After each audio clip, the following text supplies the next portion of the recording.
AP మండలిలో అక్రమ కేసులపై వాడివేడి చర్చ జరిగింది. 1,00,000కు పైగా కేసులు కోర్టులో పెండింగ్లో ఉన్నాయన్నారు జనసేన సభ్యుడు నాగబాబు. కొందరు వ్యక్తులు తప్పులు చేయకపోయినా వారిపై కేసులు పెట్టడంతో జైల్లో ఉండాల్సి వచ్చిస్తున్నారు. తమ ప్రభుత్వం వచ్చాక ఎవరి మీద అక్రమంగా కేసులు పెట్టలేదన్నారు హోంమంత్రి మంగళపూడి అనిత. అమరావతి రైతులపై పెట్టిన కేసులకు లెక్కలేదని చెప్పారు. తన మీద ఎస్సీ అట్రాసిటీ కేసు పెడితే తాను ఇప్పటికీ కోర్టుకు వెళ్తున్నానని మంత్రి అనిత తెలిపారు. కూటమి ప్రభుత్వం అధికారంలోకి వచ్చి 16 నెలలు అవుతున్నా ఇప్పటికీ గత ప్రభుత్వంపై మాట్లాడడం ఏంటని మండలి విపక్ష నేత బొత్స విమర్శించారు. ఎప్పుడు రాజకీయ ఆరోపణలు చేయడం తప్ప మరొకటి లేదన్నారు. పెరుగుతూ పోతున్నప్పుడు మనం చూస్తూ కూర్చుంటే మనం కేవలం అమాయకులు పనిష్ చేస్తున్నట్టే కాదు అధ్యక్ష, మన న్యాయ వ్యవస్థ తాలూకు శాంక్టిటీని కూడా డిస్ట్రాయ్ చేస్తున్నట్టు. So we have to take responsibility as law makers, leaders and representatives to ensure that justice not delayed, justice not denied and justice misused. 19 నుంచి 24 వరకే అడిగారు అధ్యక్ష. నేను కోరుకుంటున్నాను ఏంటంటే ఇప్పటి వరకు యాజ్ ఆన్ టుడే ఈ రోజు వరకు రాష్ట్రంలో ఇలాంటి ఫాల్స్ కేసులు ఎక్కడెక్కడ ఎన్ని రిపోర్ట్ అవుతున్నాయి. మరి మా ఎమ్మెల్సీ గారు ప్రీవియస్ పోలీస్ ఆఫీసర్ గారు ఏ తప్పుడు కేసులు ఎవరెవరు పెట్టారంటే అవి కూడా బయటకు తీస్తాంలేండి, ఎవరెవరు ఏ తప్పుడు కేసులు పెట్టారు. లాస్ట్ 9-24 మనం అబ్జర్వ్ చేసుకుంటే మ్యాక్సిమం తప్పుడు కేసులే నమోదైన పరిస్థితి. అవి ఒక పక్క పొలిటికల్ కేసులు అవ్వచ్చు, ఒక పక్క ప్రెస్ వాళ్ళ మీద కేసులు పెట్టడం అవ్వచ్చు, ఆఖరికి సోషల్ మీడియాలో ఒక పోస్ట్ ఫార్వర్డ్ చేసినందుకు సిఐడి ఆఫీస్ నుంచి నోటీసులు ఇచ్చి సిఐడి ఆఫీస్కి పిలిపించుకొని కేసులు పెట్టిన సందర్భాలు కూడా చాలా ఉన్నాయి అధ్యక్ష. ఇలాంటివి దయచేసి వినండి సార్, నేనేమి అబద్ధాలు మాట్లాడట్లా, నేను విషయం చెప్తున్నా సార్. కొన్ని క్వశ్చన్స్ అడిగారు, మీరు కూడా 5 సంవత్సరాలు, లాస్ట్ 5 సంవత్సరాలు మీరు కూడా అధికారంలో ఉన్నారు. ఏ కేసులు ఎలా పెట్టాలి, ఏ కేసు ఇన్వెస్టిగేషన్ స్టేజ్లో ఎలా ఉంటాయి, కోర్టుకు వెళ్ళిన తర్వాత ఎలా ట్రయల్స్లో ఎంత టైం పడుతుందో అవన్నీ కూడా మీకు కూడా తెలుసు.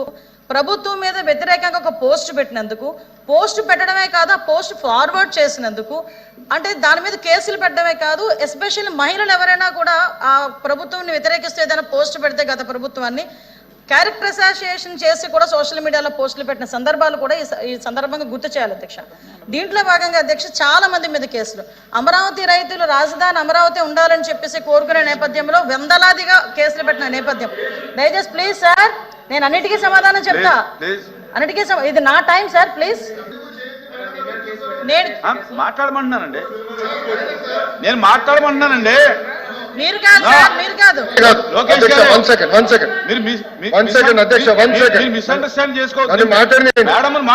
నేను మీ గురించి కాదు బొత్స గారి గురించి మాట్లాడుతున్నా. మీరు ఏం చెప్పారు, మెంబర్స్ అందరూ మీ వైపు చైర్ వైపు చూడమని మాకు రూలింగ్ పాస్ చేశారు. అదే రూలింగ్ అటు చేయండి. ఆయన ఎందుకు మేడం గారి వైపు చేతి మాట్లాడుతున్నారు? ఎస్, మీరు ఇట్లా అన్నారు కాదా? వీడియోలు తెప్పించండి, చూడండి సార్. ఆయన సార్, ఆయన మా వైపు చూసి చూడమనండి, అవకాశం ఇవ్వలేదు కదండి. మీ వైపు చూడమనండి. మీరు మాకు ఒక రూలింగ్, మాకు ఒక రూలింగ్ ఇస్తే ఎట్లా అధ్యక్ష? ఆయన అవకాశం ఇవ్వలేదండి. ఆయన సైడ్ కమెంట్స్ పాస్ చేస్తున్నారు, కరెక్ట్ కాదు. ఆయన సభలో మాకు ఒక రూలింగ్, మాకు ఒక రూలింగ్ ఇవ్వకూడదు అధ్యక్ష. ఇద్దరికి ఒకే రూలింగ్ ఇవ్వాలి అధ్యక్ష, ప్లీజ్.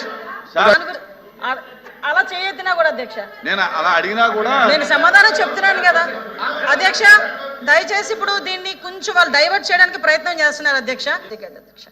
నేను కూడా కడప కోర్టుకి అటెండ్ అయ్యి వచ్చిన సందర్భాన్ని కూడా ఈ రకంగా గుర్తు చేయాలి అధ్యక్ష. కోడికత్తున్నదని మా మీద అధ్యక్ష కేసులు లేవు అధ్యక్ష. అమ్మ చెల్లి కేసులు పెట్టారు, మా మీద కేసులు లేవు అధ్యక్ష.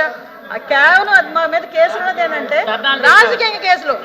నువ్వు ఇసుక మాఫియా చేస్తున్నావని మేము రోడ్డు ఎక్కితే కేసులు పెట్టారు. ప్రశ్న అడిగిన దానికి సమాధానం చెప్పి లేదు, అవసరమైనప్పుడు వచ్చి కొంత బ్యాక్ హిస్టరీకి వెళ్తే పర్వాలేదు అధ్యక్ష, వెళ్తే పర్వాలేదు అధ్యక్ష. కానీ ఇక్కడ ఈ సప్లై ఏమవుతుందంటే ఎంతసేపు 10-16 సంవత్సరాలు అయినప్పటికీ కూడా ఈ ప్రభుత్వానికి చేతకానట్లు, ఈ ప్రభుత్వానికి వచ్చి ఇంకా గత ప్రభుత్వంలో జరిగింది చెప్పుకుంటే మరి ఈ ప్రభుత్వం ఏం చేస్తుంది అధ్యక్ష? దేనికి అధ్యక్ష? కాబట్టి అధ్యక్ష ఈ మొదలు చెప్తున్న సమాధానం ఇవి ప్రజాహితంగా లేకుండా ఊరికి రాజకీయ అద్భుతంలో రాజకీయ కోణంలోనే వాళ్ళ సమాధానం చెప్తున్న నేపథ్యంలో, ఇది సాంప్రదాయం కాదనే నేపథ్యంలో పూర్తిగా కూడా దీని మీద మా నిరసన తెలియజేస్తూ అధ్యక్ష, ఆ కేసుల గురించే చాలా మంది మా దగ్గరకు వచ్చి మాట్లాడారు. వాళ్ళ గురించి అని ఇప్పుడు వాళ్ళు ఏదో ఈ 1.5 సంవత్సరాలు మీరు ఏం చేశారని అడుగుతున్నారు కదా అధ్యక్ష. మేము ఒక ప్రొసీజర్ ప్రకారం వెళ్తున్నాం కాబట్టి అధ్యక్ష, మేము ఒక ప్రొసీజర్ ఉంది, దానికి నియమ నిబంధనలు ఉంటాయి, దాని ప్రకారం వెళ్తున్నాం. వీళ్ళకి మళ్ళీ చీకటి జీవోలు తీసుకొచ్చే సంస్కృతి మా ప్రభుత్వానికి లేదు అధ్యక్ష. అలాంటి అవసరం కూడా లేదు. As per rule, as per record, as per law ఈరోజు